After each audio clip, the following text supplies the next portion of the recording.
Good everyone, welcome to this video. Today we have a review on the Japanese starter pack. So as with all other packs, you get a week's premium and you also get 120,000 SL. Only the vehicles change for these packs. So Japan is one of those that has a good plane, which could be better, and a mediocre tank at best. Now, I know someone in the comments is probably going to pipe up saying, but Joe, I've seen you had 14 kills in the Chihi. Yeah, but most of that was from flanking, and flanking with any tank, for the most part, will get you more kills, and just playing it strategically will get you more kills. But I digress. I just thought I'd bring that up in case anyone did. So starting out with the plane, we have the Kai 44 134. This again is one of the many copy paste premiums that I had a bit of a rant about a few months ago. Um, and quite a few people agreed with me for the most part. But this is a plane that I actually don't mind it being part of the starter pack. I just wish it had a little bit more going for it for a new player. Now, don't get me wrong, the performance of this aircraft is incredible. Its firepower, whilst it's mediocre at best, will get the job done for rank 2 2.3 battles. The only catch is this aircraft does not have access to any ordnance. It's the same as the Spitfire.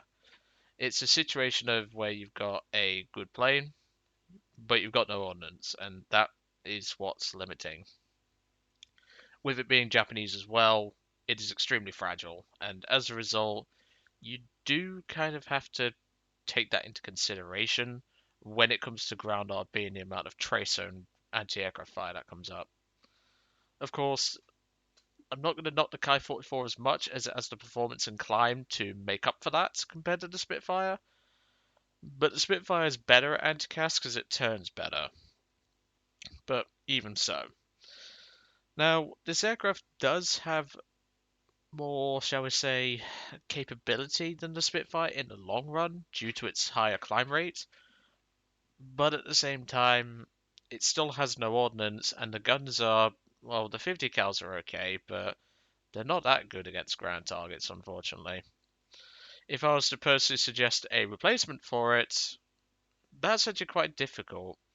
I'd either implement a Kai 44 2 with, I don't know, well, in fact, no, that would probably not work. The only other aircraft, and this is a stretch, that could replace it is the Kai 44 2 Otsushoki. Now, I don't want to include this one because the 40 bills, they're not forgiven to a new player. Alternatively, Gaijin could implement a premium Kai 45 of some kind, like this one, or maybe even the Thai, which can actually carry bombs. Fun fact, by the way, all Kai 45s could carry bombs, so could the Kai 102, which you can see down here.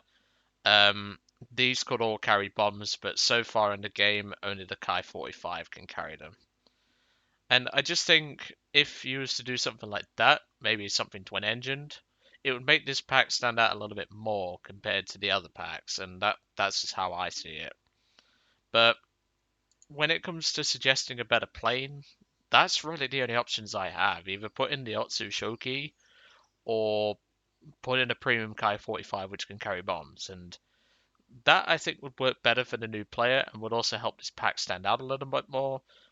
But I digress. Moving on to the tank, we have the Chihi 5th Regiment.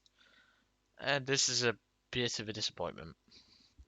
Now, in a down tier, this tank is very good. The armor is pretty dang decent for a 2.3 tank.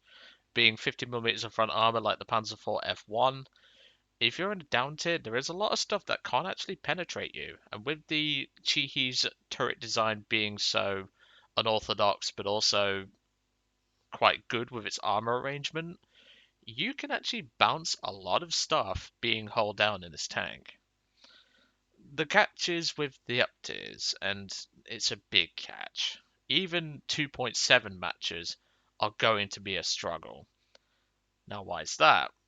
Well, the simple answer is M4A3105 or Matilda. The Matilda has a rate of fire comparable to yours, has the armor to bounce your gun unless you hit it in the side or the really tiny driver's hatch. Um, whilst your armor cannot resist a 2-pounder unless you are hull down or if he's some sort of god with his aim, he will not be penetrating your turret, but if he gets your hull, you're pretty much dead. And whilst the Chi-He does have APHE as its primary ammo, there isn't really a lot it can do against a M4A3 105 from the front, Matilda, and there's a few other tanks that I'm not going to mention because, well, I don't need to. But I think you can imagine what some of the 3.0 and 3.3 tanks like the T-34s can also contribute to the battle. Now, there is ways to defeat them, but for a new player to learn those, it's going to take some time. And they're not necessarily going to know about flanking maneuvers, shooting at side armor and trying to get in a better position overall. They may just charge into the fray no matter the BR. And I just don't think the Chi-He is a good enough tank for that job, because I don't think this tank is being or much used to a new player. Because whilst I have had some fun in this tank, I've also had a lot of annoyance playing this tank due to the amount of up tiers I get. And remember, German 3.3/3.0 is one of the most popular BRs, and this tank can face them. You get to face stuff like Panzer IV F2s, which outrange you. You get to face like Panzer III Ms, which out-armor you and outgun you. And unfortunately, that's just where the flaws keep on coming. Now, of course, I don't have a review for the Chi-He, but I do have a review for the Kai 44, so those will be in the description below. But as you can see by the armor, whilst it is strong in its own BR bracket, the second you get up tiered, this armor kind of becomes pointless. Now, I know someone's going to say about this part of the turret, don't worry, it's double layered. It's just this is additional armor bolted on. But I don't think this is a good tank, and well, for a new player. For an experienced player, it's not great, but it's certainly adequate.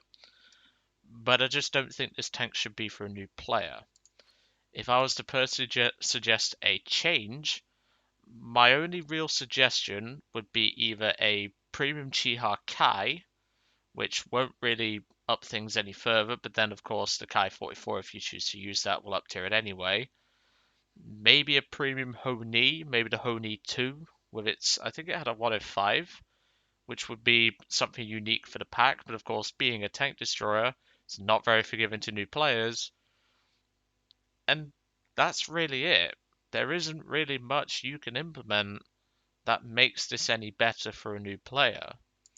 And I'm not obviously the most knowledgeable about Japanese tanks, so unfortunately, my mind's kind of drawn a blank, and that's one of the most disappointing parts about the Japanese starter pack. Is the plane you can change, the plane you can make much better and things like that, but you just can't make the tank any better. And there isn't really a lot that you can implement that will make it any better. So would I buy the Japanese starter pack if I was a new player? No, I wouldn't, purely because of how poor the pack is overall. As I said, the plane is fine. It could be better, but the plane is fine. But it's this tank that completely throws it out of balance. At least with some of the other packs, you have a good tank. I mean, the Crusader's got the mobility to do it, and it's got a better gun than this thing does, which is kind of embarrassing. The T126, whilst it is a higher BR, has access to APCR ammunition and has much better armor. The German starter pack is much lower in BR except for the tank, and the US starter pack has a better gun and better mobility as well. If I was supposed to suggest where to put this pack, second to last for capability. And I hate to say that because I know there's quite a few Japanese mains, but I'm sorry to say this is not a good vehicle, and this drastically brings down the performance of the pack overall. But is the Japanese pack the worst pack? No, it's not the worst. Whilst I'd only get it on a sale if you really want it, the worst pack is the Italian pack. That'll be coming next time, though. Tune in next week for that one, of course. But anyway, I'm going to let you guys off. I hope you enjoyed today's review. I nearly said battle then. It's because I've just done 2 sub-requests, so yeah, you get the idea. I hope you enjoyed today's review on the Japanese starter pack. Next up will be the worst pack, in my personal opinion, the Italian starter pack. And be ready for some ranting for that pack. Let's just put it that way. Because if you thought I was roasting this pack and this tank hard enough, oh, don't worry. There's more to come. But anyway, I'll see you all on the next one.